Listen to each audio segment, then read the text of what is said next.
Bonjour, nous sommes Angelina et Paul. Bienvenue dans notre podcast intitulé Viens et suis-moi, où nous suivons le programme d'études des Écritures hebdomadaires de l'Église de Jésus-Christ des 100 derniers jours. En nous écoutant, nous espérons que vous ressentirez l'esprit et aurez envie d'approfondir votre propre étude. Notre but est de proposer un contenu francophone de qualité sur un ton décontracté et inspirant. Nous aimons apprendre, rire et renforcer notre témoignage de Dieu et de ses prophètes. Alors en plus de vous faire part de notre étude personnelle, nous présentons souvent nos messages préférés tirés d'un podcast anglophone qui s'intitule Follow Him, où Hank Smith et John Bidewell reçoivent chaque semaine un invité qui est généralement un professeur à l'université Brigham Young.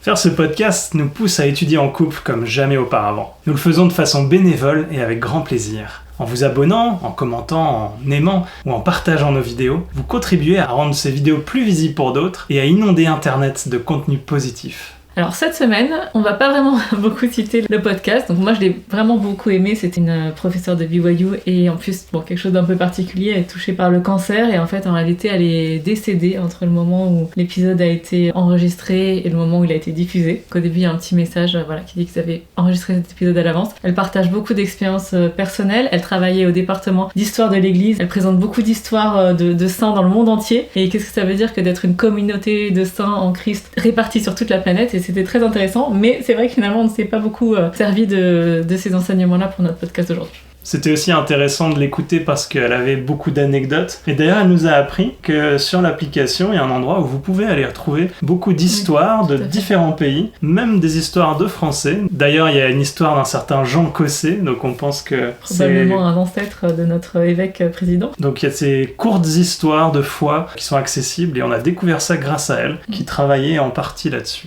Donc si vous allez dans la médiathèque de l'Évangile, il y a une section Histoire de l'Église.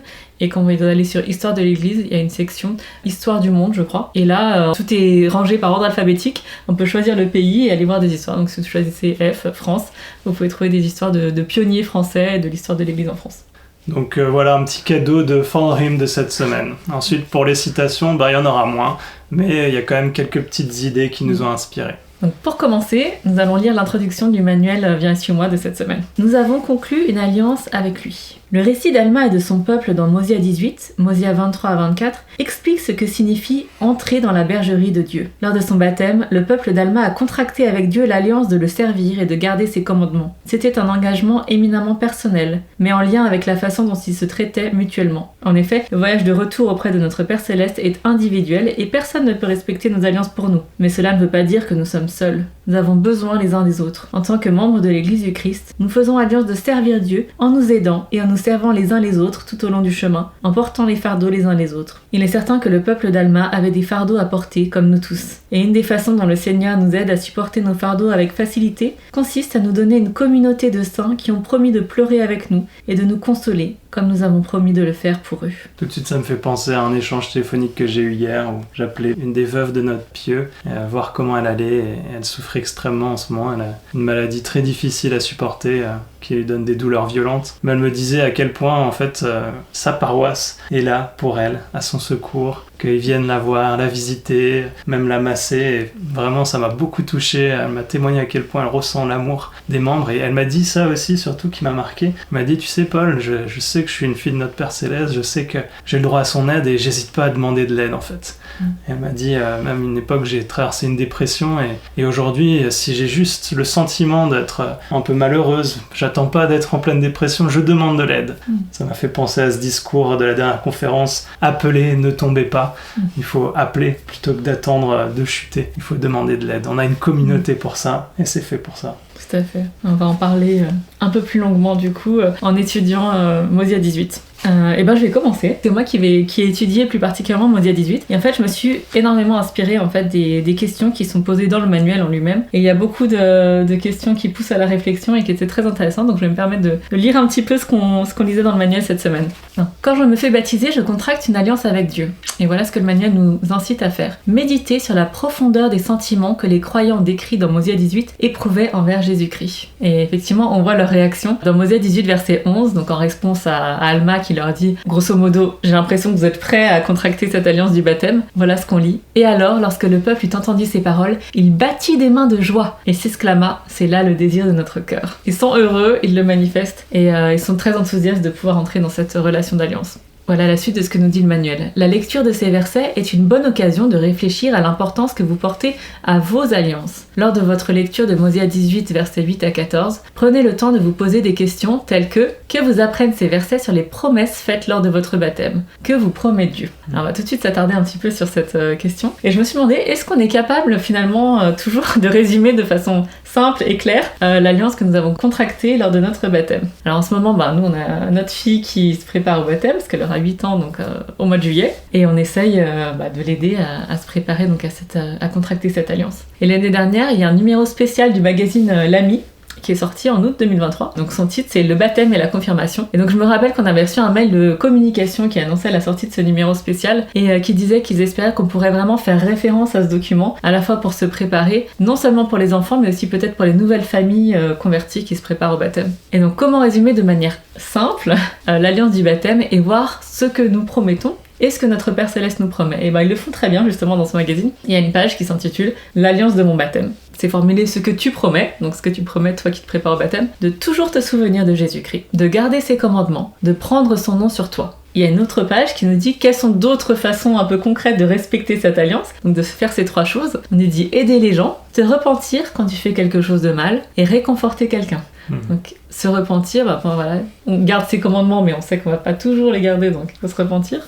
Aider les gens et réconforter les autres, c'est prendre son nom sur nous, c'est être un témoin du Christ et c'est aussi suivre ses commandements parce qu'il nous a demandé de faire ces choses-là. Et il y a un petit encart sur ce que notre Père Céleste nous promet. Lorsque nous nous faisons baptiser et confirmer, notre Père Céleste nous promet que nous aurons toujours son esprit avec nous. Il y a une petite explication. Le Saint-Esprit nous aide à ressentir l'amour de Dieu, le réconfort et la paix. Il nous aide aussi à nous sentir pardonnés lorsque nous nous repentons. C'est super que tu partages ça. Là, en soirée familiale, lundi, on a parlé un petit peu du baptême avec notre fille, justement. Et je lui demandais, c'est pourquoi le baptême? Donc elle se souvenait quand même de certains de ces points, c'était impressionnant. Voilà, le sentiment que j'avais sur le moment, c'était vraiment de lui dire, le plus important, c'est le Saint-Esprit, le don que tu vas recevoir, de l'avoir toujours avec toi. Et après, la complexité avec les enfants, et même avec nous adultes, parfois, c'est comment est-ce qu'on ressent ce Saint-Esprit finalement. Et on a fait ce petit exercice tout bête qui, elle, l'a beaucoup aidé. Je lui disais, je sais pas, réfléchis à qu'est-ce que tu pourrais faire pour maman, pour qu'elle se sente bien ou pour l'aider. Et là, tout de suite, elle a une idée. Je dis, tu vois, le Saint-Esprit t'a aidé à trouver cette idée. Parce que si tu t'étais pas posé cette question, ça serait pas venu. Et en fait, tout ce qui est bien et tout ce qui invite à aider les autres, ça vient de Dieu, ça vient du Saint-Esprit. Et là, elle était toute contente de comprendre que ça peut être très facile, en fait.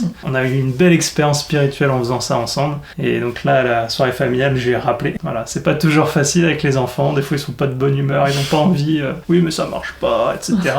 Mais on a quand même eu cette expérience spirituelle et je pense que c'est important d'essayer d'avoir ça. Même avec nos amis de l'église, on peut le faire avec des personnes qui connaissent moins les choses spirituelles. Merci beaucoup. Ouais, c'est vrai que c'est pas toujours facile parce que des fois, ils aiment bien faire les rebelles et dire que non, ils ont rien compris, qu'ils se rappellent de rien. Mais je pense que les graines sont quand même semées et grandissent au fur et à mesure. Donc ce résumé de notre alliance du baptême par l'ami, donc qu'est-ce que nous on promet? De toujours nous souvenir de Jésus-Christ, de garder ses commandements, de prendre son nom sur nous. Et qu'est-ce que notre Père Céleste nous promet? Qu'on aura toujours son esprit avec nous. Et l'esprit, il a une multitude de rôles et d'impacts dans notre vie. Et alors, évidemment, on va quand même lire aussi les passages qui sont directement dans Mosia, parce qu'ils sont très beaux, et on retrouve ces points-là, évidemment, dedans. Alors, Mosia 18, verset 8. Peut-être, Paul, tu peux nous lire, on va lire 8 à 10, et puis le verset 13 aussi. Et il arriva qu'il leur dit, « Voici, ici se trouvent les eaux de Mormon, car c'est ainsi qu'elles étaient appelées. » J'aime bien cette parenthèse parce que vu que c'est Mormon qui écrit... Oui, il s'excuse un peu, c'est pas juste que j'ai voulu... voilà. C'est pas juste moi qui ai voulu mettre mon nom partout. Alors c'est marrant parce qu'on le dit, il s'excuse un peu de mettre son nom partout parce qu'après on sait qu'il y a un verset où les eaux de Mormon, dans le bois de Mormon, voilà, il y a 4 fois Mormon en 2 phrases. Et dans le podcast, Hank disait que peut-être, il n'y a pas de preuve de ça, mais qu'il aimait à penser que peut-être le livre de Mormon s'appelait comme ça à cause finalement peut-être du lieu de Mormon et de l'alliance du baptême et de ce qui s'était passé là, et que Alma est vraiment l'un des prophètes aussi fondateurs central du livre de Mormon, que peut-être que c'était plus en référence à ça qu'au livre de Mormon, lui. Ouais, je vois. Ouais. C'est sans doute vrai. Et puis aussi, je pense que Mormon, en regardant ce passage, et il y a d'autres prophètes dans les Écritures, je crois que c'est le 3e Néphi qui dit la même chose, il s'exclame « Oh, si j'avais pu vivre à cette époque !» Et je pense que pour Mormon, quand il dit qu'ils sont beaux ces eaux, là où ils sont arrivés dans cette alliance, dans cette communauté où ils s'aimaient tous, ils s'entraidaient, et lui il est en plein carnage, je pense que vraiment il y a une sorte de nostalgie, un désir d'aller là. Donc c'est assez fort. Quand je le lis, moi je sens un peu cette émotion. Ouais. Voilà, petit aparté. Voilà. Reprenons la lecture. Verset 9. Et maintenant, puisque vous désirez entrer dans la bergerie de Dieu, et être appelé son peuple, et être disposés à porter les fardeaux les uns des autres, afin qu'ils soient légers, oui, et être disposés à pleurer avec ceux qui pleurent, oui, et à consoler ceux qui ont besoin de consolation, et être les témoins de Dieu en tout temps, et en toutes choses, et dans tous les lieux où vous serez, jusqu'à la mort, afin d'être rachetés par Dieu, et d'être comptés avec ceux de la première résurrection, afin que vous ayez la vie éternelle. Or, je vous le dis, si c'est là le désir de votre cœur, qu'avez-vous qui vous empêche d'être baptisé au nom du Seigneur, en témoignage devant lui que vous avez conclu avec lui l'alliance de le servir, et de garder ses commandements, afin qu'il déverse plus abondamment son esprit sur vous. Et lorsqu'il lui dit ces paroles, l'esprit du Seigneur fut sur lui, et il dit à Élam, je te baptise ayant autorité du Dieu Tout-Puissant, en témoignage que tu as conclu l'alliance de le servir, jusqu'à ce que tu sois mort quant au corps mortel, et que l'esprit du Seigneur soit déversé sur toi, et qu'il t'accorde la vie éternelle, par l'intermédiaire de la rédemption du Christ, qu'il a préparé dès la fondation du monde. Merci. Alors si on reprend les points qui sont énoncés dans ces versets, qu'est-ce que nous promettons lorsque nous nous faisons baptiser ? Nous promettons que nous sommes disposés à faire plusieurs choses. Nous sommes disposés à porter les fardeaux des uns des autres afin qu'ils soient légers. Nous sommes disposés à pleurer avec ceux qui pleurent. Nous sommes disposés à consoler ceux qui ont besoin de consolation. Nous sommes disposés à être les témoins de Dieu en tout temps, en toutes choses et dans tous les lieux où nous serons jusqu'à la mort. Et nous promettons également que nous voulons le servir, lui Dieu, et garder ses commandements. J'aime beaucoup de se rappeler juste ça parce qu'ici on dit de consoler, de pleurer avec, de porter les fardeaux. Et j'ai déjà fait ces réflexions dans certains podcasts, mais parfois en tant que dirigeant, on peut vouloir plutôt conseiller, plutôt diriger, plutôt rappeler les commandements aux gens. Mais souvent, en fait, on est bien plus efficace simplement en les écoutant et en pleurant avec eux. Bon, il faut aussi une part d'enseignement qui suit. Mais maintenant, pour moi, c'est un peu un modèle. Et en plus, je sais que je respecte mon alliance en faisant ça, en essayant d'être ouvert et à l'écoute auprès de chacun.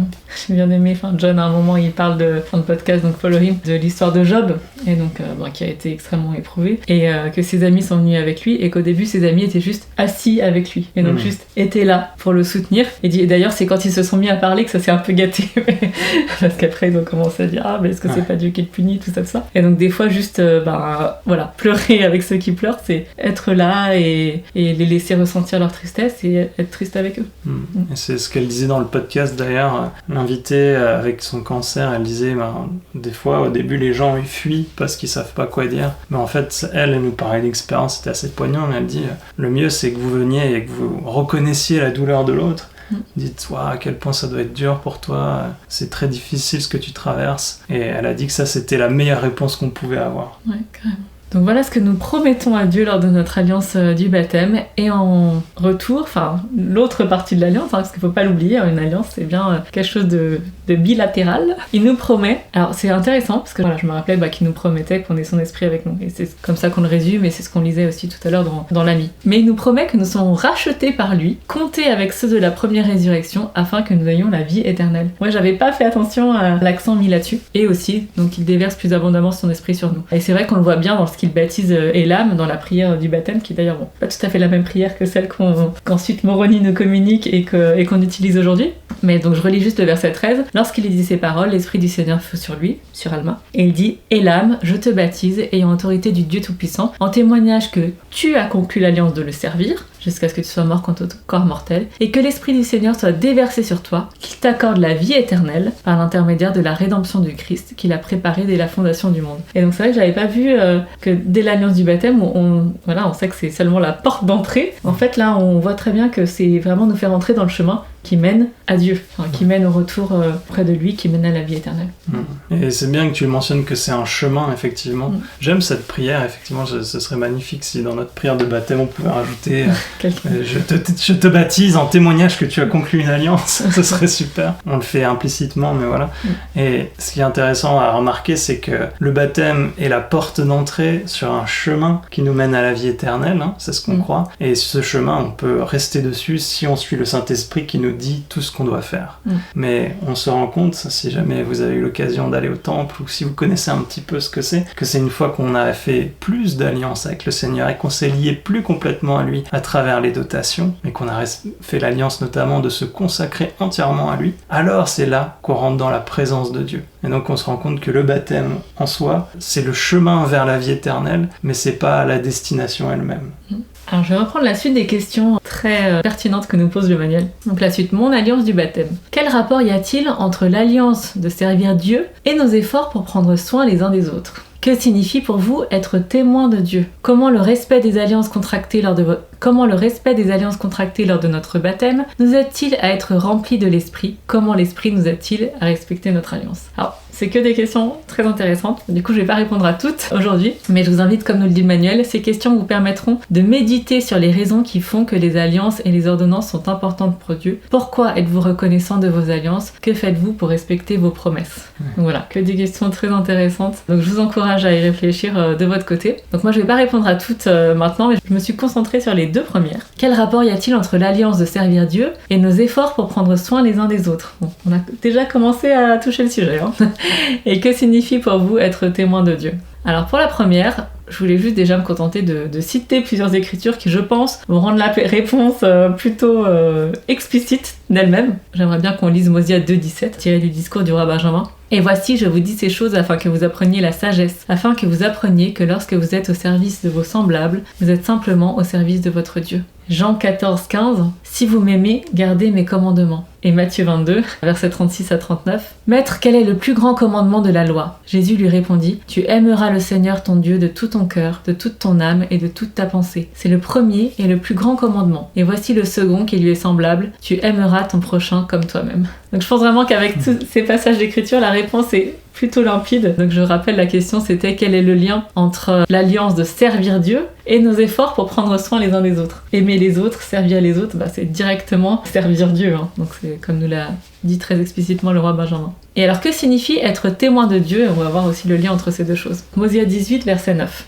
Et à être le témoin de Dieu en tout temps et en toutes choses et dans tous les lieux où vous serez jusqu'à la mort. Voilà, donc c'est juste pour vous relire le passage dans l'écriture. Alors moi, ça me rappelle le thème des jeunes filles, tel qu'il était auparavant, parce qu'on récitait ça tous les dimanches, en disant qu'on se rappelait qu'on voulait être les témoins de Dieu en tout temps, en toutes choses et dans tous les lieux. Et ça me rappelle aussi en fait la question très simple qu'on nous dit de nous poser à la primaire, qu'est-ce que Jésus ferait à ma place ? Alors pour moi, être témoin de Dieu, c'est se poser la question, est-ce que je suis un bon représentant de Dieu par l'exemple que je donne, par les choses que je dis, par les choses que je fais, par la manière dont je traite les autres ? Et puis ensuite, évidemment, il y a quand même aussi l'aspect témoin plus littéral qui est de témoigner de lui. Donc est-ce que j'essaye de répandre la connaissance du Christ autour de moi en témoignant de sa réalité, du fait qu'il vit, qu'il nous aime, qu'il a un plan pour nous, qu'il est mort pour nous. Alors j'ai trouvé un discours de Elder Eyring qui date un petit peu, de 1996, mais je trouvais que c'était vraiment intéressant car ça montre que l'accent mis sur les alliances, déjà il date pas de 2020 ou de président Nelson, c'est pas tout à fait nouveau. Bon, même si on peut pas nier qu'on en parle quand même de plus en plus et qu'on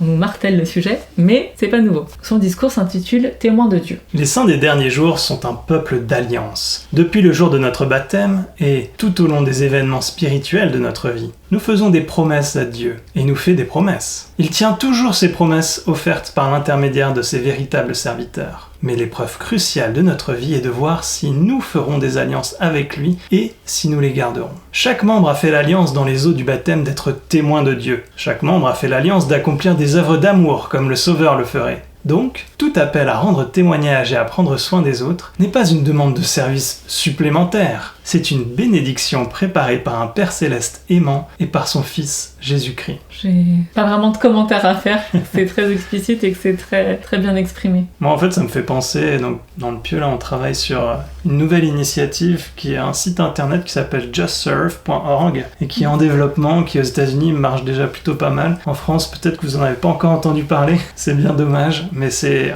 une façon dont toutes les œuvres caritatives peuvent renseigner sur cette plateforme des projets de service. Et en fait, on essaye de savoir comment la promouvoir et on se rend compte que, en fait, juste servir les autres, c'est la meilleure façon d'honorer ces alliances. Et d'être un témoin du Christ. Voilà. Et finalement, de répandre l'évangile aussi.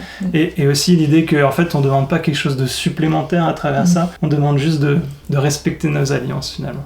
Dans son discours, Elder Eyring, il évoque différentes occasions que nous avons de témoigner. Et donc, il parle d'abord de témoigner à notre famille et ensuite à notre entourage. Il nous dit « Offrir l'évangile à ceux que nous rencontrons et à notre famille est notre obligation dans l'alliance. Un effort honnête pour respecter notre part de l'alliance permet à Dieu d'accroître notre puissance pour le faire. » Et donc au sujet de témoigner d'abord dans le milieu familial, il dit « J'aimerais faire une mise en garde et donner une promesse concernant les choix faits pour utiliser le temps familial. Une personne qui n'est pas encore membre de l'Église et qui ne suscite pas de tels moments d'amour et de foi manque simplement une occasion. Mais pour ceux qui ont fait alliance, c'est beaucoup plus. Il y a peu d'endroits où il est plus facile qu'au foyer de garder l'alliance d'aimer et de rendre témoignage. Et il y a peu d'endroits où cela peut avoir plus d'importance pour ceux dont nous sommes responsables. Pour les membres de l'Église, ma mise en garde est que le fait de négliger ces occasions, c'est choisir de ne pas garder des alliances sacrées. » Ça me fait tout de suite penser à ce discours de frère Bednar où il parlait d'être plus diligent et occupé chez soi, où il disait exactement la même chose. Il dit le foyer, il faut montrer aux autres qu'on les aime par nos paroles et nos actions et rendre témoignage par nos paroles et nos actions et être consistant à le faire. C'était les 3 points qu'il donnait. Et je me dis, tiens, peut-être que frère Bednar, il avait appris ça de frère Eyring quelques années plus tôt.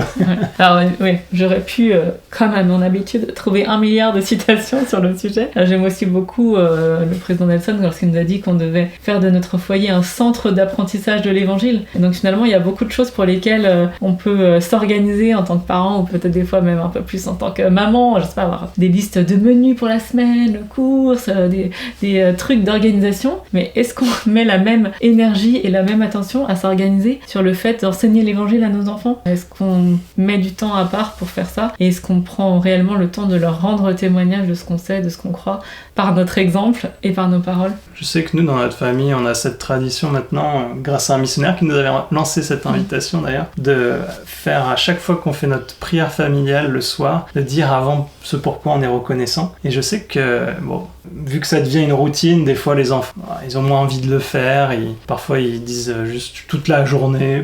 Mais je sais que pour moi, ça me donne une occasion de leur dire et de leur rendre témoignage de choses spirituelles. Et de leur dire, cette journée, je suis reconnaissant parce que j'ai ressenti le Saint-Esprit à tel moment pour telle chose. Et je peux leur témoigner de miracles par ce biais. C'est l'occasion aussi de leur pointer les moments où on a vu la main de Dieu dans notre journée finalement.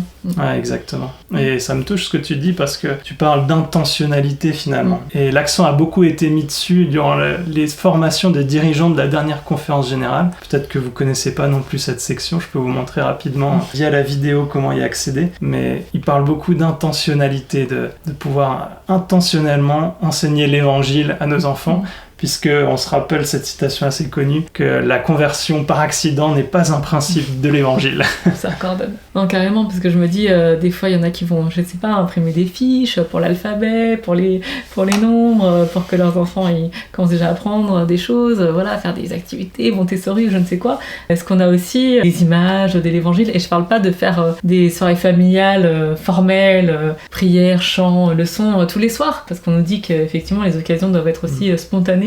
C'est comme ça qu'on enseigne le mieux au foyer aussi, en saisissant un peu les exemples, les cas, les situations qui nous permettent d'enseigner. Mais aussi, cette intentionnalité, elle est très importante. C'est ce que nous dit Elder Eyring. On peut pas juste, effectivement, attendre que ça se passe tout seul. D'ailleurs, le fils de frère Hollande avait été interviewé par frère Bednar. Et il disait, dans leur foyer, toutes les questions qu'ils avaient, ses parents les redirigeaient vers l'évangile. Et je trouve que c'est un beau modèle si on veut essayer de faire qu'ensuite nos enfants prennent cette habitude aussi finalement. Tout à fait. Et alors au sujet de témoigner à notre entourage, et voilà ce qu'il dit. Parce que nous avons fait l'alliance d'être un témoin, nous allons essayer de leur dire comment l'évangile nous a apporté le bonheur. S'ils sentent que nous nous soucions d'eux, cela influence largement ce qu'ils pensent de ce que nous disons. Donc je pense que l'une des choses qui peut être des fois le plus difficile sur le fait de partager l'évangile autour de nous, c'est d'accepter le rejet. Alors déjà, il faut accepter de parler.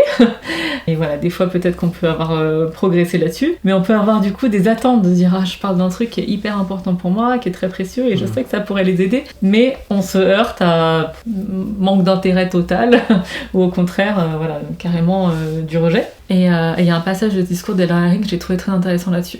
Il nous dit « Je peux faire 2 promesses à ceux qui offrent l'évangile aux autres. La première est que même ceux qui le rejettent nous remercieront un jour. J'ai plus d'une fois demandé aux missionnaires d'aller rendre visite à des amis vivant loin de chez moi. J'ai appris que les missionnaires avaient été rejetés, et puis j'ai reçu une lettre de cet ami disant à peu près ceci : « J'étais honoré que tu veuilles m'offrir quelque chose que je sais être important pour toi. Si ce n'est pas dans cette vie, de tels messages nous seront envoyés dans le monde à venir lorsque ceux que nous avons rencontrés sauront la vérité et sauront à quel point nous nous étions souciés d'eux. Ma deuxième promesse est qu'en offrant l'évangile aux autres, il s'implantera plus profondément dans votre cœur. Il devient pour nous la source d'eau jaillissant dans la vie éternelle quand nous l'offrons aux autres. » Ouais, donc j'ai trouvé ça très beau. Il a eu la chance de recevoir ce message de quelqu'un qui a compris que c'était quelque chose d'important pour lui, même si lui n'était pas intéressé. Mais si ce n'est pas dans cette vie, de tels messages nous seront envoyés dans le monde à venir. J'ai trouvé ça très fort. Et bon, évidemment, ça m'a fait penser à mon papa. Donc mon père, il était donc le seul membre de sa famille. Bon d'ailleurs, ma maman aussi. Ma maman a même d'ailleurs fait en sorte que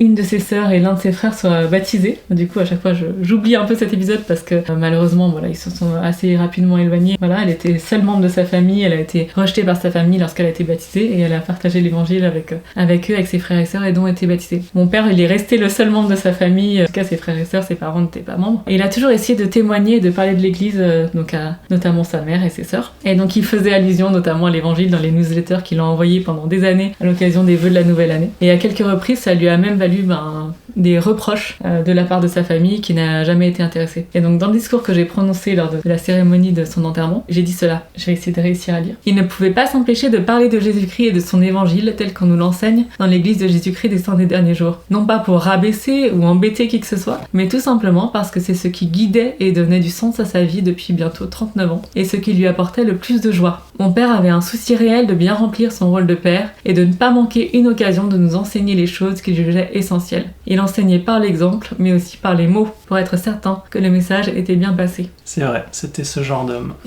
Et donc dans le même discours d'Eldar Haring, il raconte l'expérience d'une rencontre qu'il a faite avec un homme dans un avion. Et donc cet homme n'était pas membre de l'église, mais sa femme avait elle été baptisée dans son enfance, mais depuis leur mariage, elle n'était allée à l'église qu'une seule fois. Elle avait visité aussi un temple avant sa consécration car ses parents l'avaient invité et avaient tout organisé. Et donc cependant, depuis leurs 25 ans de mariage, ce couple avait reçu des visites de leur instructeur au foyer. Donc, en 1996, c'était encore ça le nom, instructeur au foyer. Et cet homme, dans l'avion, a dit à Frère Haring au bout d'un petit moment, après qu'ils aient un peu papoté, il y a quelque chose que vous devriez améliorer dans votre église. Vous devriez dire à vos gens qu'il y a un moment où il faut arrêter.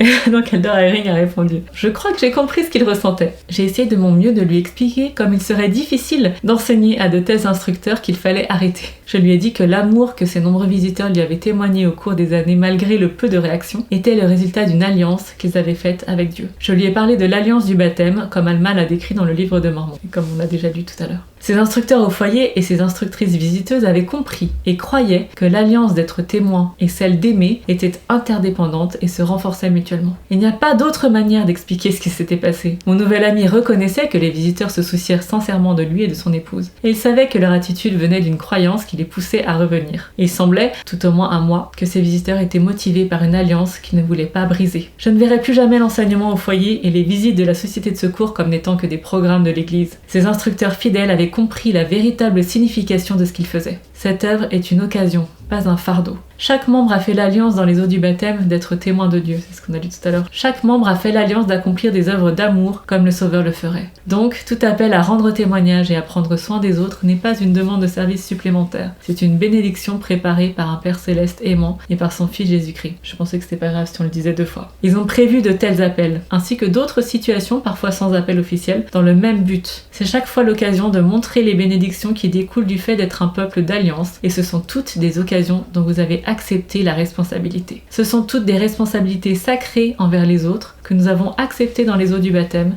mais que nous avons trop souvent négligés parce que nous n'avons pas compris leur vraie nature. Alors j'ai gardé ce passage parce qu'il faisait une bonne transition vers la question suivante et peut-être la suite du chapitre 18. Donc dans le manuel on lit: Dieu ordonne à son peuple de se rassembler, de s'organiser et d'être unis. Certaines personnes se demandent pourquoi nous avons besoin d'une église. Cherchez dans Mosia 18, 17 à 31 l'intérêt que le peuple d'Alma a trouvé en se rassemblant dans l'église du Christ. Quelle ressemblance voyez-vous entre l'église de Jésus-Christ à l'époque d'Alma et la nôtre? Que diriez-vous à un ami ou à un membre de votre famille qui ne croit pas à la nécessité d'une église organisée? Pourquoi êtes-vous reconnaissant d'appartenir à l'église de Jésus-Christ? Réfléchissez à ce que vous allez faire pour aider les membres de votre paroisse ou branche à être enlacés dans l'unité et l'amour. Que des questions profondes à nouveau. Donc lisons un petit peu ce qu'on trouve dans Mosia 18, 17 à 21. Et il fut rappelé, à partir de ce moment-là, l'église de Dieu ou l'église du Christ. Il arriva que quiconque était baptisé par le pouvoir et l'autorité de Dieu était ajouté à son église. Et il arriva qu'Alma, ayant autorité de Dieu, ordonna des prêtres. Il ordonna un prêtre par 50 d'entre leur nombre pour leur prêcher et pour les instruire de ce qui avait trait au royaume de Dieu. Donc c'est assez précis. Il y a au moins un prêtre pour 50. Donc c'est un peu comme le taux d'encadrement des jeunes dans les camps, etc. Il fallait, pour être instruit correctement, j'imagine qu'il estimait qu'il fallait qu'il y ait au moins un prêtre pour 50 personnes. Ouais, je sais pas si tu le sais, mais les collèges de prêtrise d'Aaron et de Melchizedek ont aussi une limite. Ah non, je ne savais pas. Il peut y avoir 12 diacres dans un collège de diacres, 24 pour les instructeurs, 48 pour les prêtres et 72 pour les anciens. Okay. Et après ça, il faut une autre présidence. Et après, il faut faire deux. Ok, et ben voilà, mais je n'étais pas au courant. Alors, j'ai pas revérifié les chiffres avant de vous le dire. Peut-être qu'il y a un petit décalage, peut-être c'est 96 pour les anciens. Enfin, je sais plus, mais on pourrait aller vérifier. Mais en tout cas, il y a une limite. Ok, et ben voilà, j'ai appris un truc. Verset 19. Il leur commanda de n'enseigner que les choses qu'il avait enseignées et qui avaient été dites par la bouche des saints prophètes. Donc des instructions un peu sur le qui peut être enseigné par les prêtres au peuple de l'Église. Oui, il leur commanda même de ne prêcher que le repentir et la foi au Seigneur qui avait racheté son peuple. Il leur commanda de ne pas avoir de querelle entre eux, mais de regarder d'un même œil vers l'avenir, ayant une seule foi et un seul baptême, et leur cœur étant enlacés dans l'unité et l'amour les uns pour les autres. Et le 22 aussi, j'aime trop. C'est ainsi qu'il leur commanda de prêcher, et c'est ainsi qu'ils devinrent les enfants de Dieu. Et ensuite, il donne aussi plusieurs explications sur la nécessité finalement de l'Église et des choses concrètes qu'il faut faire. Au verset 23, il leur commanda d'observer le jour du sabbat. Ils devaient aussi rendre grâce tous les jours au Seigneur leur Dieu, donc pas que le dimanche. Il leur commanda aussi que les prêtres qu'ils avaient ordonnés travaillassent de leurs propres mains à leur entretien. Il y eut un jour chaque semaine qui fut mis à part, où ils devaient se réunir, donc ça c'est au verset 25, ils devaient se réunir pour instruire le peuple, pour adorer le Seigneur leur Dieu, et également, aussi souvent que cela était en leur pouvoir, pour s'assembler. Et ensuite, il nous donne aussi des explications sur la manière dont ils doivent se soutenir, notamment en donnant de leurs biens pour aider les pauvres et les nécessiteux au sein de l'Église. Alors, il y avait un discours de Elder Christopherson que j'avais beaucoup aimé, que j'ai retrouvé, qui s'intitule « La raison d'être de l'Église », qu'il a donné en octobre 2015. Comment l'Église du Seigneur accomplit-elle ses desseins? Il est important de savoir que l'objectif suprême de Dieu est notre progression. Son désir est que nous continuions de grâce en grâce jusqu'à ce que nous recevions la plénitude de tout ce qu'il peut nous donner. Cela exige davantage que le simple fait d'être gentil ou de se sentir spirituel. Cela requiert la foi en Jésus-Christ, le repentir, le baptême d'eau et d'esprit et la persévérance dans la foi jusqu'à la fin. On ne peut y parvenir dans l'isolement. L'une des principales raisons pour lesquelles le Seigneur a une église est donc de créer une communauté de saints qui se soutiendront mutuellement sur le sentier étroit et resserré qui conduit à la vie éternelle. Merci. Je crois que c'est aussi plutôt clair. Oui, et puis d'ailleurs, quand il dit on peut pas y arriver dans l'isolement, quand on regarde le principe même de la prêtrise, on peut pas se bénir soi-même, on peut pas se baptiser soi-même. Alma s'est un petit peu baptisé lui-même quand même, mais donc nécessairement, il faut qu'on soit au moins deux et il faut qu'on officie pour les autres. Donc naturellement, on peut pas en fait arriver au salut par soi-même. Et si on regarde un tout petit peu plus large, personne ne peut arriver au salut sans Jésus-Christ. Donc c'est complètement bête de penser qu'on peut seul arriver à quoi que ce soit. Un petit peu plus loin, il dit non seulement nous apprenons la doctrine divine dans l'Église, mais nous l'y mettons aussi en pratique. Donc en fait, l'Église c'est pas seulement un moyen d'apprendre la connaissance théorique, mais c'est de mettre en pratique ce qu'on nous apprend. Notamment en se servant les uns les autres, n'est-ce pas? En tant que corps du Christ, les membres de l'Église se servent mutuellement dans la réalité de la vie quotidienne. Nous sommes tous imparfaits. Il peut nous arriver de commettre des offenses et d'en subir. Souvent, nous mettons les autres à l'épreuve par nos manies personnelles. Dans le corps du Christ, nous devons aller au-delà des notions théoriques et des discours exaltés pour vivre une véritable expérience participative en apprenant à vivre ensemble dans l'amour. Alors je voulais vous lire la définition dans le manuel général du service pastoral. Je reste un petit peu sur la ligne de ce que disait Elder Eyring, mais je trouve que ça va très très bien avec ce que dit Elder Christopherson. Donc dans le manuel d'instruction, à la section 21.0, on lit « Le service pastoral consiste à servir autrui à la manière du Sauveur. Il a aimé, instruit, consolé et béni les personnes autour de lui, et il a prié pour elles. En qualité de disciples de Jésus-Christ, nous nous efforçons de servir les enfants de Dieu. Le Seigneur veut que tous les membres de son Église reçoivent une telle attention. Pour cette raison, des détendeurs de la prêtrise sont affectés comme frères de service pastoral à chaque foyer de membres. Les sœurs de service pastoral sont affectées à chaque sœur adulte. Ces affectations permettent de veiller à ce que l'on se souvienne des membres de l'Église et que l'on prenne soin d'eux. Et dans la section 21.2, il y a un petit mot que j'aime beaucoup aussi. Donc, sur l'organisation du service pastoral, on nous dit « Le Seigneur a confié à ses disciples des tâches importantes. Suivant ce modèle, nous recevons la tâche de servir des personnes et des familles spécifiques. » Donc ces fameuses attributions dont on nous parle juste avant. Une approche organisée du service pastoral permettra de donner à chacun l'occasion de ressentir l'amour du Sauveur. Donc vraiment, cette approche organisée, c'est la façon de veiller à ce qu'on se souvienne de tout le monde et que tous les membres de l'Église reçoivent cette telle attention et que personne ne soit oublié. C'est ce qui est dit dans Moroni 6 où ils disent qu'on prend les noms des personnes pour s'en souvenir, les nourrir de la bonne parole. Là, ça me touche particulièrement ce passage du manuel parce qu'une fois, je méditais avant une conférence sur le service pastoral et j'avais dans mon esprit cette image du Christ qui servait les gens un à un et je me disais à chaque fois ils ont une expérience incroyable, un miracle qui a changé leur vie. Je me disais waouh, si le Christ pouvait faire ça mais avec chaque personne sur terre, imaginez la différence. Et ensuite je me suis dit mais c'est ça le service pastoral en fait, c'est qu'on représente chacun Jésus-Christ et qu'on essaie d'avoir cette expérience avec quelqu'un d'autre. On est vraiment ses mains et en fait c'est comme si on dupliquait le Christ par autant qu'on est. Donc on doit être ses témoins, on doit faire ce qu'il ferait et servir les autres. Et donc ce mot organisé, c'est vrai que des fois il peut être utilisé comme limite comme une insulte, comme quelque chose de vraiment négatif. Pourquoi on a besoin de s'organiser, la spiritualité, l'amour, ça suffit. Mais j'aime bien ce rappel que organiser c'est ici un moyen de faire que personne ne soit oublié. Donc dans l'idéal évidemment, on prendrait tous naturellement, mutuellement soin les uns des autres, on serait attentifs, aimants, personne ne serait oublié. Mais le fait d'avoir donc ces fameuses attributions, faut pas le voir comme un gros mot, mais comme une manière de se soutenir les uns les autres en se répartissant le travail pour que le fardeau soit plus léger pour chacun. Aussi, il y a une notion très importante, c'est celle des clés de la prêtrise, et qu'on reçoit cette attribution grâce à un canal spécial des clés de la prêtrise, et qu'en fait, grâce à ça, lorsqu'on œuvre dans notre attribution, on peut recevoir le pouvoir de la prêtrise. Et ça, c'est pas rien. Donc souvent, on va dire « je voulais pas cette famille, pourquoi j'ai cette famille ?» Non, mais pensez pas comme ça, pensez que le fait qu'un détenteur de la prêtrise et les sœurs qui ont été mises à part ont aussi ce pouvoir, et vous donne une attribution, ça vous permet d'obtenir, grâce aux clés de la prêtrise qui sont au-dessus, du pouvoir dans la prêtrise pour accomplir cette tâche. Et ça, c'est vraiment pas rien. Alors je voulais juste pour finir peut-être raconter quand même quelques petites expériences personnelles, qu'elles soient dans le cadre du service pastoral ou non, même du soutien qu'on peut recevoir grâce à cette communauté des saints dont nous parle Elder Christopherson et qui est décrite là notamment dans Mosia 18. Je me rappelle très bien lorsque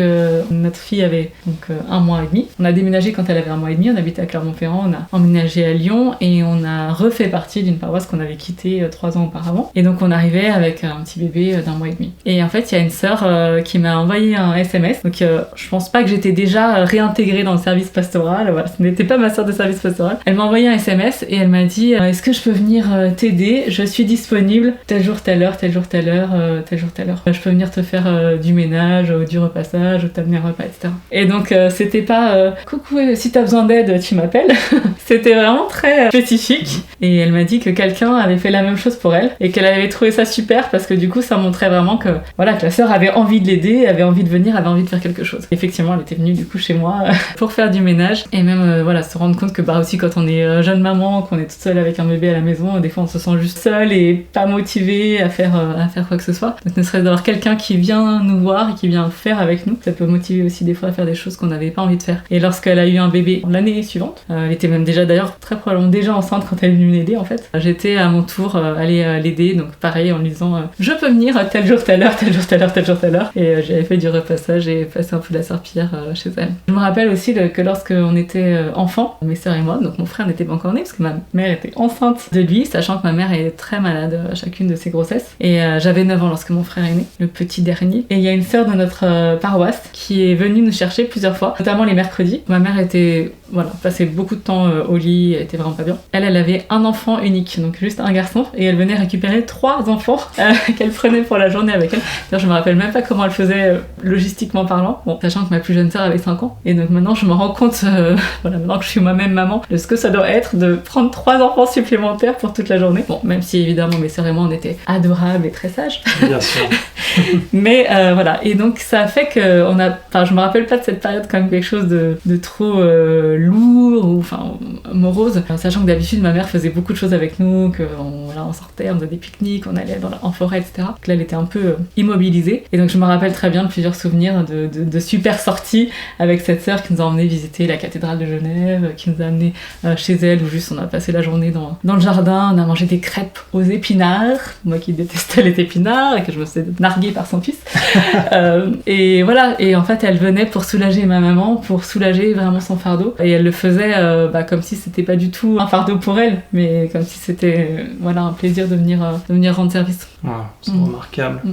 Peut-être une dernière chose, c'est vrai que vers la fin de la vie de mon papa, il y a eu des roulements de repas qui ont été organisés, et c'était pas seulement des membres de la paroisse, mais en fait des membres de tout le pieu même. Après mon papa, il avait été évêque, les divisions successives de changement de frontières, on va dire, des paroisses fait qu'on connaissait quand même beaucoup de monde dans le pieu. Mon père avait été aussi membre du Grand Conseil, et c'est vrai que vers la fin on a beaucoup de personnes, je dis moi j'étais pas sur place, mais pour ma maman et ma sœur qui vivaient donc avec lui, des familles qui à tour de rôle ont amené des repas. Alors on a pu faire un concours des meilleures lasagnes parce que les gens aiment bien amener des lasagnes, c'est un truc facile à réchauffer et qui est toujours bon. Et voilà, sont venus pour juste être là quelques instants et déposer des repas pour soulager ma mère et ma sœur qui n'avaient pas forcément trop l'envie de cuisiner à ce moment-là, ou qui prenaient pas vraiment le temps de le faire parce que elles s'occupaient aussi beaucoup de mon papa. Voilà, juste de voir ces personnes, et aussi des fois ça nous rappelait juste des bons souvenirs de les voir venir. On était chez mes parents pendant les vacances de Noël avant le décès de mon papa, et donc on a eu aussi l'occasion de voir ces gens venir amener des repas. Ça fait toujours plaisir de voir que des gens pensent à nous, se rappellent de nous et veulent faire quelque chose pour nous soutenir, même s'ils ne pouvaient pas donner de solution ou dire grand chose, mais ils étaient là. Ouais, merci pour ces exemples touchants. On se dit vraiment que la communauté des saints, c'est pas rien, et que c'est dommage aussi de s'en priver. Alors sans vouloir en abuser, d'être juste bon et généreux envers les autres, en général ils le seront avec nous aussi. Je lisais un truc il y a pas longtemps, c'est peut-être un peu bête, mais il disait si vous aimez pas ce que vous recevez, regardez ce que vous envoyez. Je me dis que peut-être que si on se sent un peu esseulé, on peut aussi se remettre en question et voir si on donne de l'amour nous-mêmes aux autres, parce que je sais que ton papa il a donné tellement d'amour, il n'hésitait pas à servir les autres et à les aider n'importe quand. On a pu voir à quel point ça a touché des vies dans ces moments-là. Passons peut-être un peu à la suite du passage de cette semaine. Je vais vous présenter une autre partie qui est mentionnée dans Viens et suis-moi. C'est la partie sur Dieu m'aide à porter mes fardeaux, qui couvre finalement les chapitres la suite, de 19 à 24 de Mosia. Et il est dit dans le manuel, le peuple de Limi et celui d'Alma ont tous les deux été réduits en captivité, bien que ce soit dans des circonstances différentes. Qu'apprenons-nous en comparant le récit du peuple de Limi dans Mosia 19 à 22 avec celui du peuple d'Alma dans Mosia 18, 23 et 24. Et donc j'ai pris le temps de faire cette comparaison. Bien sûr, c'est pas exhaustif. Après avoir fini ma préparation, j'ai relu des passages et je me suis dit tiens, là il y a encore une petite similarité, on pourrait dire ça et tout. Bon, il m'aurait fallu 2 heures d'études de plus et ce podcast aurait duré 1 heure de plus, donc on cherche pas l'exhaustivité. Par contre, on va voir quelques leçons qu'on peut apprendre et qu'on peut peut-être appliquer pour nous-mêmes, avec quelques commentaires aussi des apôtres là-dessus. Alors commençons avec le peuple de Limi et la situation dans laquelle ils se trouvaient. Pourquoi ils étaient finalement en captivité et à quel point c'était terrible. Alors que Alma et son peuple sont partis des eaux de Mormon parce que Noé voulait les tuer, il commençait à y avoir des dissensions, on apprend dans le chapitre suivant, notamment avec ce fameux Gédéon qui a essayé de tuer Noé. Là, tout à coup, les armées lamanites arrivent, d'ailleurs ça sauve le roi Noé, qui s'enfuit, et tout le monde s'enfuit, et finalement Noé se fait brûler par les hommes qui l'ont suivi en abandonnant leurs épouses et leurs enfants. Chose qu'il leur avait demandé de faire. Voilà, exactement. On va pas commenter ce passage, mais franchement, c'est chaud. Voilà. On peut se poser la question on peut se poser la question de l'allégeance à la famille ou à son dirigeant. Bon, c'était un peu intense quand même. Moi, je sais que je serais pas parti sans toi, ma chère. Non, mais bon, voilà, quoi. Un roi qui commande ça, on dit les femmes et les enfants d'abord. Donc il connaissait ça pas. Ça en dit long sur l'honneur de Noé. Mais bon, bref, de toute façon, on a dit qu'on ne commentait pas ce passage. Voilà. Donc, cela ne nous regarde pas. Donc, finalement, le peuple tombe en captivité à ce moment-là, il est attrapé par les Lamanites et il y a un traité qu'ils ne s'entretueront pas les uns les autres, mais qu'ils donneraient 50% de leurs biens aux Lamanites, ce qui est au passage 10 fois plus que ce que le roi Noé récoltait. Donc c'est intéressant, et dans la méchanceté, ils demandaient 5%, et dans leur punition, ils devaient donner 10 fois plus, 50%. Et puis là, on lit les conditions de cette captivité dans Mosia 21, les versets 2 et 3. Après de nombreux jours, les Lamanites recommencèrent à être excités à la colère contre les Néphites, et ils commencèrent à entrer dans les régions frontières du pays alentour. Or, ils n'osaient pas les tuer à cause du serment que le roi avait fait à Limi, mais ils les frappaient sur les joues, exerçaient de l'autorité sur eux, et commencèrent à leur mettre de lourds fardeaux sur le dos et à les conduire comme ils conduiraient un âne muet. Oui, tout cela se fit pour que la parole du Seigneur s'accomplît. Et maintenant, les afflictions des Néphites étaient grandes, et ils n'avaient aucun moyen de se délivrer de leurs mains, car les Lamanites les avaient entourés de toutes parts. Donc à ce moment-là, on apprend qu'ils essayent quand même de s'en sortir par eux-mêmes, et ils vont livrer bataille parce que leur fardeau était si lourd que le peuple se plaignait. Ils vont livrer bataille une première fois, ils se font massacrer,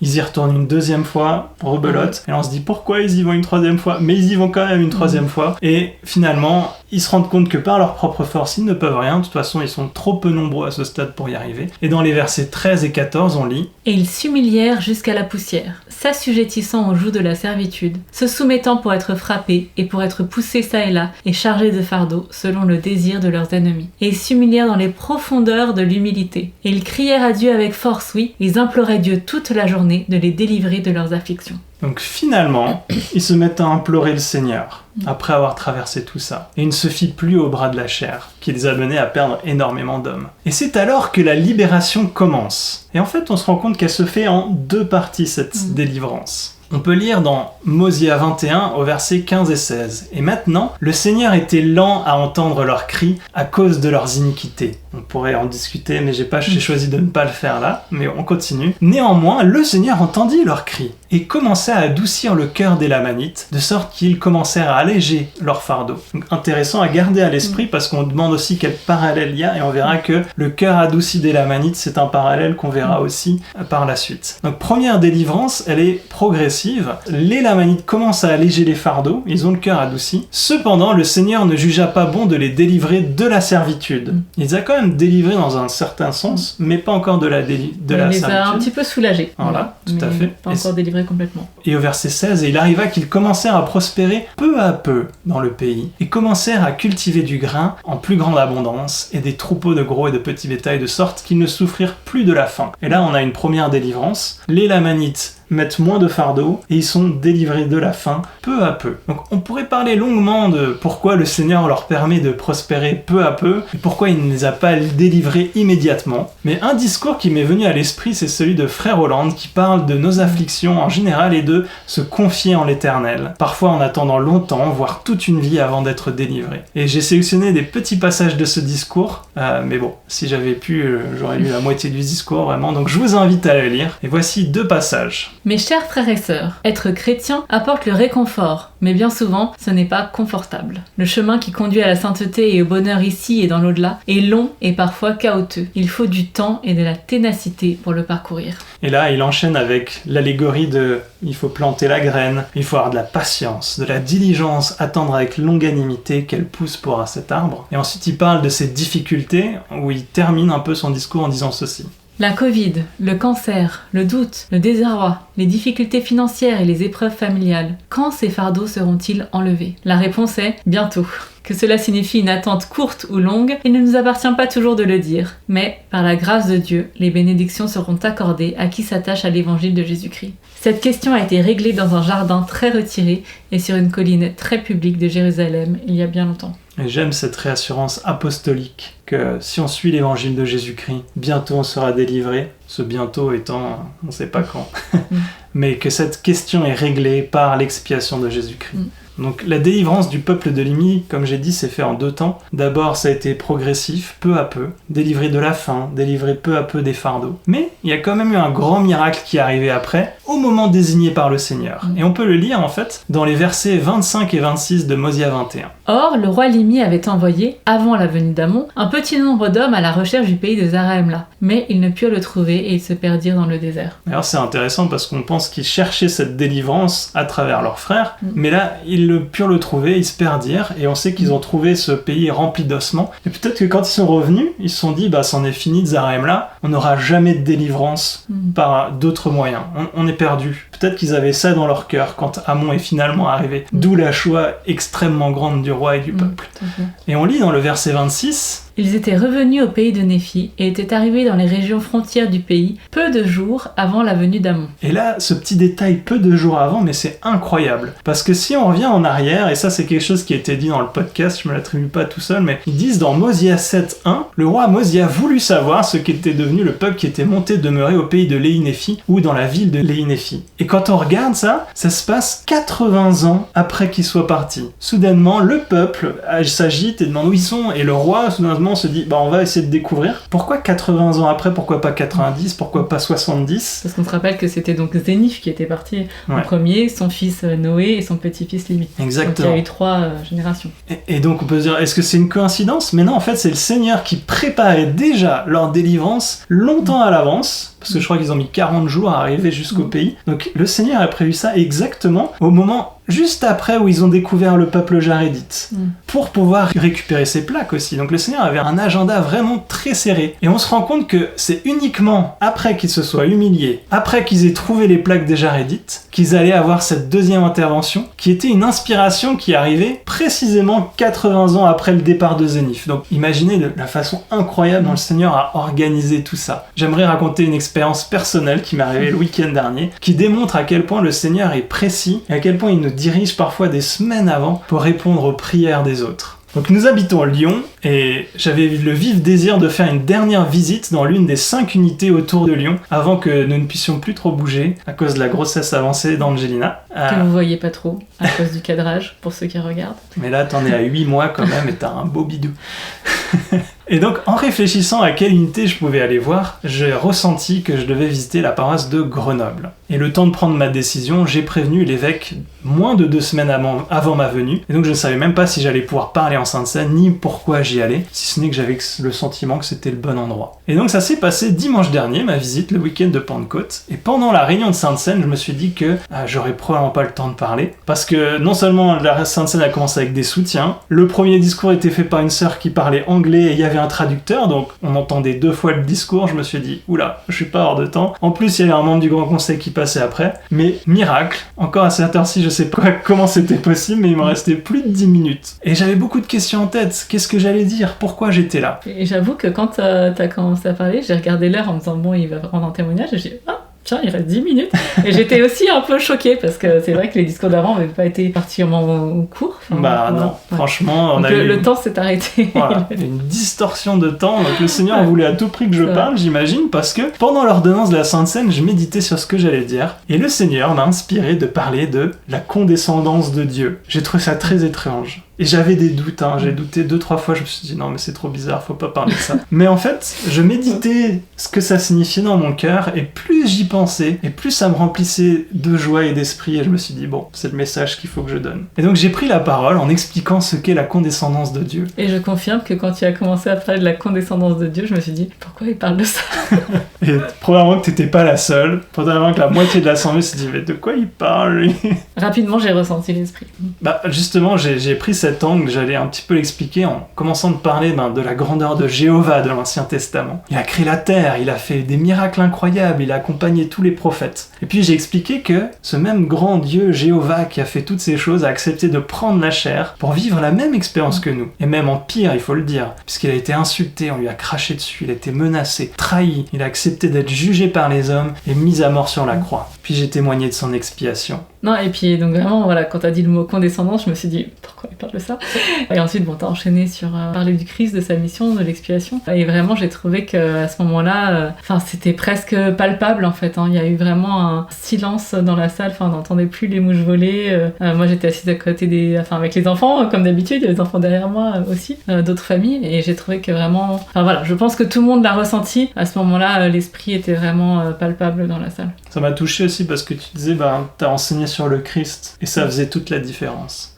Et je pense que c'est vrai et qu'on peut essayer de faire un peu mieux là-dessus. Maintenant, si je vous raconte tout ça, c'est pas pour me vanter d'une belle expérience, c'est pour ce qui suit. parce que je vous ai dit, il y a un miracle incroyable. Après la réunion de Sainte-Seine, j'ai rencontré un ami de l'église qui vient depuis 6 semaines d'affilée. Il m'a dit, mais c'est étonnant. Et d'ailleurs, je l'avais vu quand je parlais de la condescendance de Dieu, je l'ai vu s'agiter un petit peu dans la salle et se retourner vers une autre personne et puis ensuite continuer à écouter. Et il m'a dit, c'est étonnant, hier soir, je lisais le livre de Mormon, ça fait pas longtemps que je le lis par moi-même, parce qu'avant je lisais avec les missionnaires, mais je suis tombé sur cette expression, la condescendance de Dieu, et je me demandais ce que ça voulait dire, et aujourd'hui vous me l'expliquez. Alors je dois dire que quand il m'a dit ça, j'ai dû retenir des larmes de joie, parce que franchement, j'ai remercié mon père CS dans mon cœur, et ce frère a ajouté, tous les dimanches je viens et j'ai l'impression que les discours sont là juste pour moi. Et il disait, si je croyais pas en Dieu, si je pensais pas que c'est divin, je croirais à un complot, parce que c'est tellement ciblé et systématique, je me dirais on m'espionne, c'est pas possible. Et maintenant, je vous le demande, quelles étaient les chances que je vienne le bon dimanche, dans la bonne paroisse, que je donne spontanément un discours qui répondait exactement à la question de ce frère sur un sujet franchement un peu obscur? Je veux dire, il n'y a aucune chance que ça se produise. Ce jour-là, j'aurais eu plus de chances de gagner à l'euro-million que de savoir ce que ce frère pensait la veille au soir dans son étude des Écritures. Donc je peux vous dire avec certitude que le Seigneur m'a guidé, que j'ai pu être un instrument entre ses mains et qu'il répond à nos prières d'une façon spécifique. Et cette inspiration, elle est venue 2 semaines auparavant quand même. Je trouve ce miracle incroyable. Et j'aimerais juste ajouter, hier en parlant avec une sœur du Pieux qui avait des problèmes de santé justement, dont j'ai parlé un peu au début, elle me disait, tu sais, quand on pense au fait qu'on est un outil entre les mains de Dieu, on se rend compte que de nous-mêmes, on ne sert à rien. Et ça nous aide à être humbles. Et je peux que m'humilier devant la connaissance parfaite de Dieu qui m'a murmuré des semaines à l'avance où aller et qui m'a dit à l'heure même ce que je devais dire pour répondre à une prière. Je parle que de ce frère dans cette expérience, mais d'autres personnes m'ont dit suite au message que je leur parlais à eux spécifiquement. C'était assez incroyable de voir comment Dieu répond à nos prières et à quel point il est bon et il est grand. Donc je vous invite à chercher l'esprit pour vivre ce genre d'expérience. Passons maintenant à la captivité du peuple d'Alma. Dans le manuel, il dit que, bien qu'ils se soient repentis de leurs péchés, Alma et son peuple étaient encore en servitude. L'expérience qu'ils ont vécue montre que faire confiance au Seigneur et respecter nos alliances ne nous empêche pas de rencontrer des difficultés, mais cela nous aide à en triompher. Tellement beau. Dans Mosia 18-29, on apprend que le peuple d'Alma justement marchait en droiture devant Dieu, donnant les uns aux autres tant temporellement que spirituellement. Mais dans Alma 18-33, on voit que le roi Noé disait que Alma excitait le peuple à la rébellion contre lui, c'est pourquoi il a envoyé son armée pour le détruire. Donc ça, c'est tout ce qui mène à leur assujettissement. Dans Alma 23.1, on apprend que Alma, averti par le Seigneur que les armées du roi Noé allaient tomber sur eux, et l'ayant fait savoir à son peuple, ils rassemblèrent donc leurs troupeaux et prirent leurs grains et partirent dans le désert devant les armées du roi Noé. D'ailleurs, je ne l'ai pas cité ici, mais ils reçoivent la force du Seigneur pour ne pas être rattrapés. Et j'ai trouvé que le parallèle était frappant parce qu'au contraire, Noé, lui, il a été rattrapé par les armées lamanites. Enfin, le peuple du roi Noé. Noé, il a été brûlé plus loin. Mais le peuple du roi Noé a été rattrapé. Donc, il ne bénéficiait pas de cette force du Seigneur. Donc, on se rend compte qu'il y a déjà une première délivrance en soi ici. C'est que par révélation, Alma a su que ses ennemis arrivaient, donc il a été délivré de ses ennemis, et en plus ils ont reçu cette force pour les devancer, qui n'avait pas été accordée au peuple de Noé d'ailleurs. Mais on lit dans le verset 21 et 22 de Mosia 23, et c'était la pépite d'Angelina, vous pouvez aller voir pour plus de détails notre pépite. Néanmoins, le Seigneur juge bon de châtier son peuple, oui, il met à l'épreuve sa patience et sa foi. Et j'adore parce que quand même dans le verset juste avant, on nous dit qu'ils commençaient à prospérer. Donc voilà, ils ont été avertis que l'armée venait, ils se sont enfuis de leur lieu hyper sympa qui était les eaux de Mormon. On peut se dire, bon bah là c'est bon, et ça se passe bien pour eux quoi, ils commencent à prospérer. Et non, il leur arrête quand même un truc. Voilà.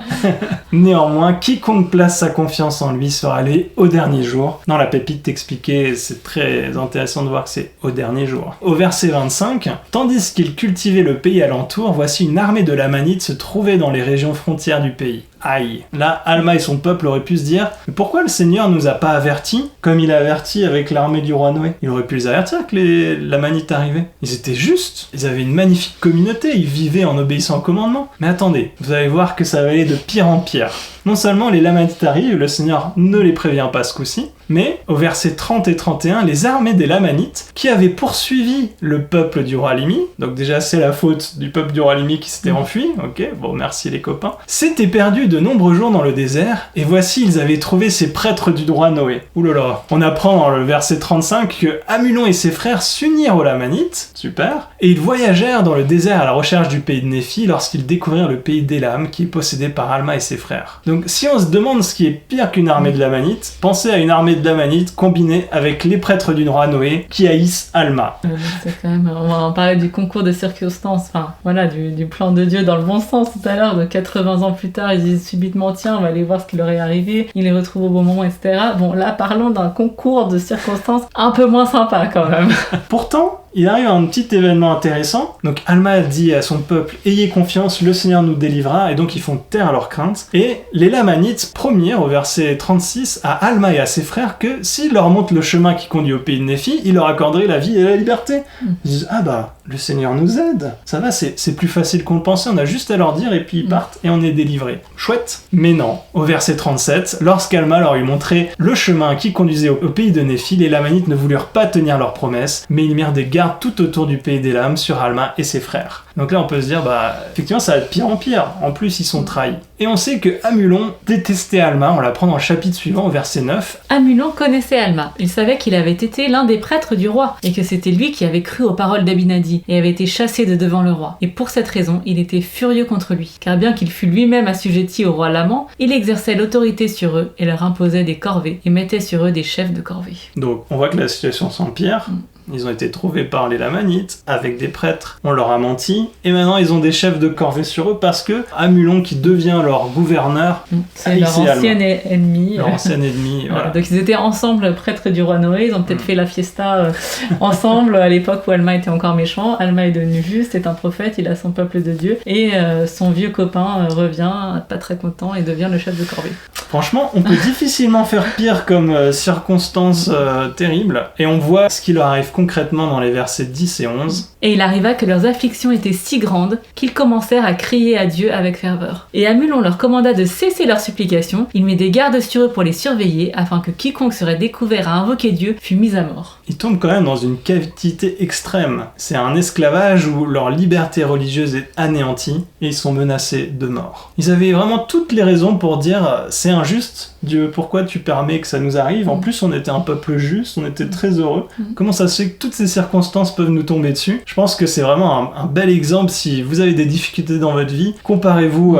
au peuple d'Alma. Ça veut pas dire que vous avez fait quelque chose de mal. Voilà. Ça veut pas dire que vous avez fait quelque chose de mal. Les mauvaises choses arrivent à des bonnes personnes, oui. Exactement. Et bon, il peut nous arriver des trucs atroces, mais franchement, là, ce qui leur arrive, c'est quand même, si on essaie juste d'imaginer notre quotidien dans leur peau, on peut se dire que c'est vraiment extrême quand même ce qui leur arrive. Maintenant, passons un peu à leur délivrance. On remarque que leur délivrance se fait aussi en 2 étapes, comme le peuple de Limi. Et en fait, c'est les mêmes étapes que le peuple de Limi, puisqu'en premier lieu, quand Alma dit à ses frères de ne pas être effrayés, mais de se souvenir du Seigneur leur Dieu, et il les délivrerait, on voit au verset 28 de Mosia 23, c'est pourquoi ils firent taire à leur crainte et commencèrent à crier au Seigneur pour qu'il adoucisse le cœur des Lamanites, afin qu'il les épargne, eux et leurs épouses et leurs enfants, et il arriva que le Seigneur adoucit le cœur des Lamanites. Donc il y a quand même cette première délivrance où ils n'ont pas été massacrés d'emblée, et où les cœurs ont été adoucis comme pour le peuple de Limi. Donc là, c'était avant qu'on leur interdise de prier.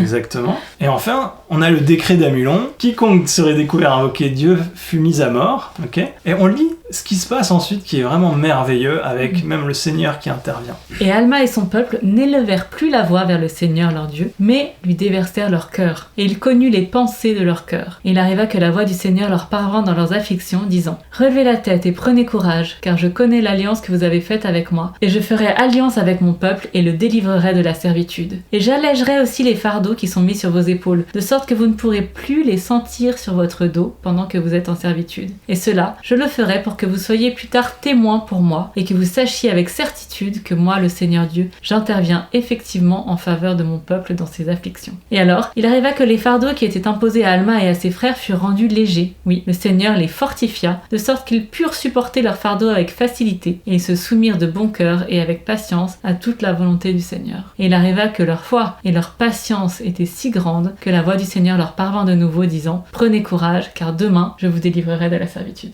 Vraiment beaucoup de choses qu'on peut dire sur ce passage. Et j'aimerais m'arrêter sur la nécessité des alliances. Parce qu'on voit que le peuple a été béni bien plus vite et de façon bien plus étonnante que celui de Limi, qui prospérait peu à peu. Et ici, c'est grâce aux alliances, à ces alliances qui nous lient au Sauveur. Et il y a un discours de frère Bednar qui s'intitule « Supporter leur fardeau avec facilité », donc tiré de ce qu'on vient de lire, où il parle de ces alliances. Remarquez le rôle essentiel que jouent les alliances dans la promesse de délivrance. Les alliances reçues et respectées avec intégrité et les ordonnances accomplies par l'autorité appropriée de la prêtrise nous sont nécessaires pour recevoir toutes les bénédictions auxquelles l'expiation de Jésus-Christ nous donne accès. Car dans les ordonnances de la prêtrise, le pouvoir de la divinité est manifesté aux hommes et aux femmes dans la chair, notamment les bénédictions de l'expiation. Les obstacles et les difficultés n'ont pas été ôtés immédiatement au peuple, mais Alma et ses disciples ont été fortifiés, leurs capacités accrues ont rendu les fardeaux plus légers. Ces bonnes personnes ont reçu le pouvoir, grâce à l'expiation, d'agir en tant qu'agents sur leur situation, et avec la force du Seigneur, Alma et son peuple furent conduits en lieu sûr au pays des Aramla.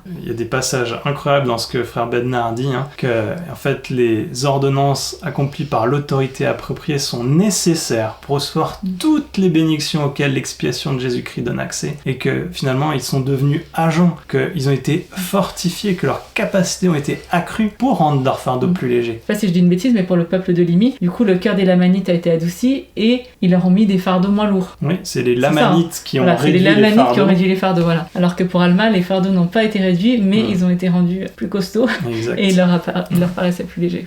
Et un autre passage magnifique au début de ce discours, frère Bednar nous donne cette allégorie que vous vous souvenez peut-être, où il parle d'un pick-up qui est embourbé dans la neige et le conducteur réussit à le dégager en coupant du bois et en chargeant le pick-up.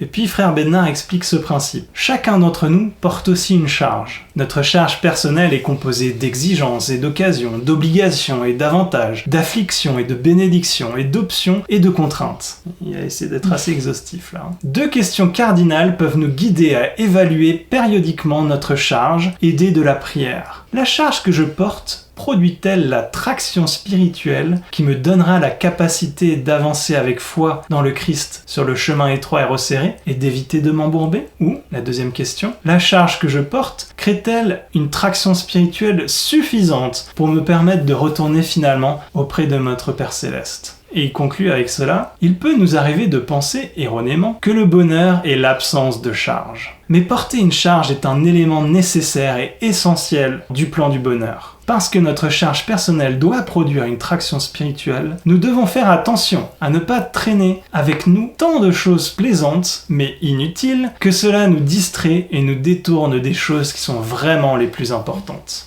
Je trouve qu'il y a des principes vraiment très très importants ici.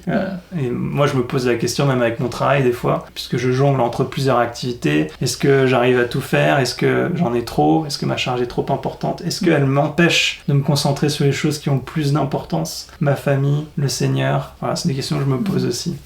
Alors pour en revenir et finir avec le peuple d'Alma, comme je le disais, il y avait une double délivrance. D'abord celle qu'on vient de voir, le cœur des Lamanites a été adouci et ils ont reçu la capacité de supporter avec faciliter leur fardeau. Puis, il y a une délivrance finale et miraculeuse, comme pour le peuple de Limi. Ici, par contre, il n'y a pas de visiteur surprise, comme Amon qui vient délivrer le peuple. Mais en revanche, on lit, et c'est très puissant, au verset 17, et il dit à Alma, le Seigneur, « Tu iras devant ce peuple, et j'irai avec toi, et délivrerai ce peuple de la servitude. » On dirait qu'il parle à Moïse. Exactement. C'est frappant, mais je pense qu'il dit ça à tous ces prophètes finalement. Et oui, il y a eu un visiteur surprise, c'est le Seigneur lui-même qui a marché avec eux. Là, la promesse du Seigneur, c'est qu'il sera avec lui. C'est le Seigneur qui les a accompagnés. Et c'est sa promesse qu'il fait à tous ceux qui contractent des alliances avec lui et qui les respectent. Et on remarque aussi le parallèle intéressant entre la ruse du peuple Limi qui a dû rendre les gardes soûls pour qu'ils s'endorment la nuit et pour que son peuple parte de nuit. Mais le peuple d'Alma, lui, n'a pas eu besoin de rendre les gardes soûls. Et il est parti le matin et pas la nuit. Après une bonne nuit de sommeil. Après une bonne nuit de sommeil, ils étaient tous endormis profondément, on le lit au verset 19. Et le matin, le Seigneur fit tomber un profond sommeil sur les Lamanites, oui, et tous leurs chefs de corvée étaient dans un profond sommeil. Ça paraît pas grand-chose pour nous, mais finalement, on se rend compte que le Seigneur fait les choses avec une puissance plus grande que l'homme ne pourrait jamais le faire. Si, quand même, parce que moi je me dis... Alors, c'est vrai que le peuple de Limi, ils ont reçu la visite d'Amon. Amon, il leur a surtout donné l'espoir, j'ai l'impression, de se dire « Ah, finalement, la délivrance est possible et on a quelque part où aller. » Et ensuite, on nous parle de Gédéon, qui était l'un des chefs de la guerre de Limi, et lui qui a eu cette idée... Enfin, apparemment, Amon séchait un petit peu sur la manière de s'en sortir, et Gédéon a proposé ce plan d'amener leur vin aux Lamanites et de les rendre ivres et de pouvoir s'enfuir lorsqu'ils seraient tous complètement dans les choux. Voilà. Et là, non, en fait, c'est vraiment Dieu qui a tout fait pour eux, qui a fait tomber un profond sommeil sur les Lamanites le matin, de sorte qu'ils puissent s'en aller. Et imaginez la foi de ce peuple quand même. Ils ont travaillé toute la nuit à rassembler leurs affaires, et le matin, quand les gardes devaient se réveiller, c'est là qu'ils sont partis. Oui, je disais qu'ils ont eu une bonne nuit de sommeil, mais ils étaient sûrement un petit peu occupés à préparer leur départ quand même. Ah oui, alors le peuple d'Alma n'a pas eu de sommeil du tout.